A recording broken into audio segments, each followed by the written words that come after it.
Pessoal, felicidade total em poder receber essa jovem, brilhante advogada, doutora Débora Figueira, que tem feito a diferença em nossa comunidade e tem se destacado pela sua competência. Doutora Débora, bem-vinda, é uma honra poder recebê-la. Boa tarde. Boa tarde, Christian, obrigada. É um prazer estar aqui no seu programa. E vamos falar um pouquinho hoje de direito de família em tempos de pandemia, né? Assunto extremamente importante e a partir de agora você pode mandar a sua pergunta aqui para o nosso WhatsApp em referência ao direito de família na pandemia. Doutora Débora, mudou muito? Como é que está a situação? Então, tivemos sim algumas novidades, né, durante esse período para adequar a essa situação que estamos enfrentando. E dentre essas novidades, qual delas você se destaca? Então, eu vejo que tivemos mudança conforme a legislação, que é com relação à prisão do devedor de alimentos, que antes ela era de forma cumprida no regime fechado e agora, de acordo com a legislação, ela pode ser cumprida no regime domiciliar. Pode não, deve ser cumprida no regime domiciliar. Doutora, e temos muitas participações aqui. A participação da Maria Aparecida, do bairro Céu Azul, pergunta para a senhora. O desempregado, se meu ex-marido não paga pensão e justifica que está desempregado, ele é obrigado ao pagamento da pensão alimentícia, mesmo estando desempregado? Então, Christian, o que acontece? O desemprego, ele não exime o devedor de alimentos no pagamento da pensão alimentícia. Por quê? Porque a pensão alimentícia, ela tem caráter de verba alimentar, ou seja, quem recebe a pensão alimentícia, ela é utilizada para sustento, para o próprio sustento. Então, o desemprego, a falta de remuneração, ela não justifica. O que nós temos aconselhado? Por exemplo, se você está passando por um momento difícil agora na pandemia, que você teve um desemprego ou diminuição na renda, então nós aconselhamos que entre em contato com a outra parte, com o outro genitor, ou no caso a mãe, né? E para tentar fazer um acordo, para tentar diminuir o valor da pensão, quem sabe até suspender temporariamente. E se porventura não tiver êxito, se porventura ele não conseguir de forma amigável, a gente aconselha que esteja procurando um advogado para entrar com uma ação revisional de alimentos, que aí vai se adequar à atual situação financeira do devedor de alimentos. Neste caso, doutora, de repente o pai não tem condições de pagar a pensão alimentícia e os avós tenham condições. Pode, nesse caso, obrigar os avós a pagar essa pensão? Então, a gente aconselha que procure, tente de forma amigável, tente buscar, se os pais desse genitor, eles podem estar contribuindo neste momento, é interessante sim, que busque isso, que busque a tentativa de regularizar a situação.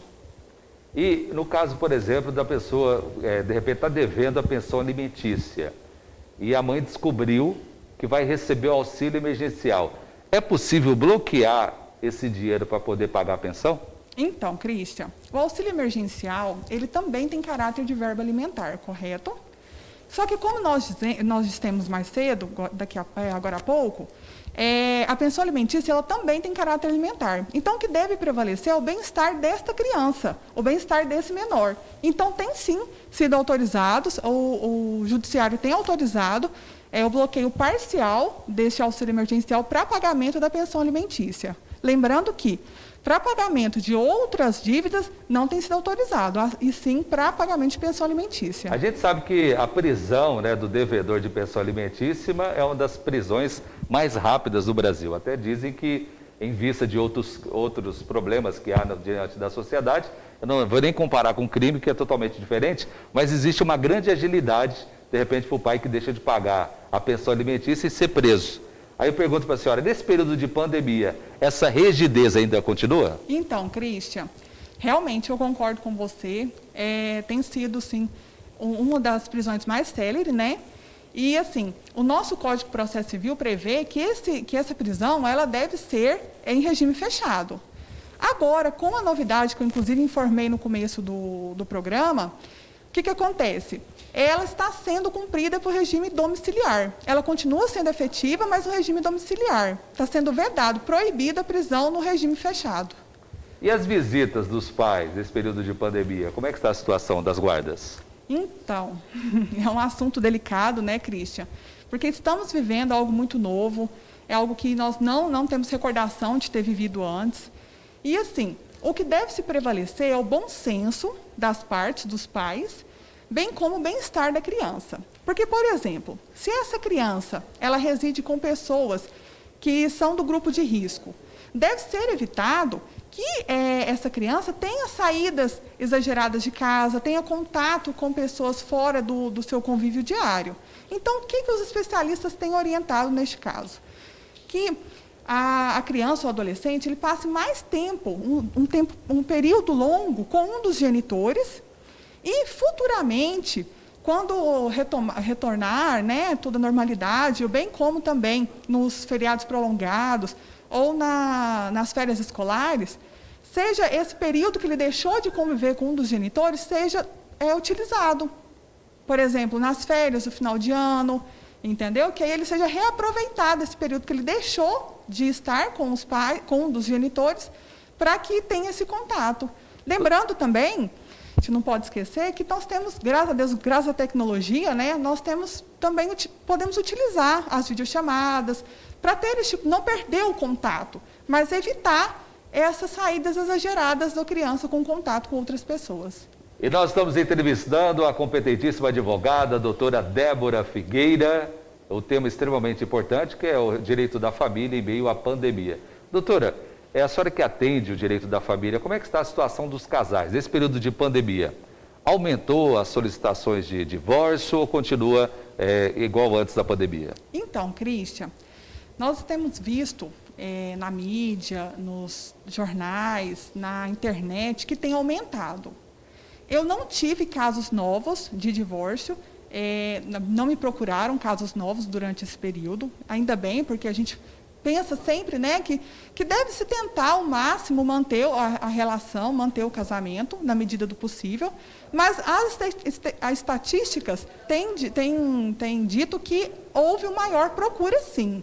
Inclusive, nós tivemos uma novidade, um provimento do CNJ possibilitando que, agora nesse período de pandemia, que os divórcios extrajudiciais, que são aqueles realizados no cartório, sem a intervenção do Poder Judiciário, eles possam ser realizados por forma virtual. Então, o que acontece? Vai ser realizado por videoconferência, realizado pelo tabelião, do próprio cartório de registro civil. Então, vai ser realizado uma videoconferência com todas as partes. Esse divórcio vai ser assinado por meio de certificado digital, que vai ser fornecido pelo próprio cartório, e tem alguns requisitos. As partes têm que estar em comum acordo, sem brigas, não podem ter filhos menores ou incapazes, e também devem estar acompanhados de advogado. Que bacana poder receber aqui a doutora Débora Figueira. Doutora, a gente sabe que a família é a célula principal da sociedade. Família sadia, sociedade também sadia. E das mães que, de repente, sofrem algum tipo de abuso dentro de casa, como estão os direitos e como é que está o acompanhamento a respeito dessas mães que sofrem violência doméstica? Então, isso não parou, né, em momento algum.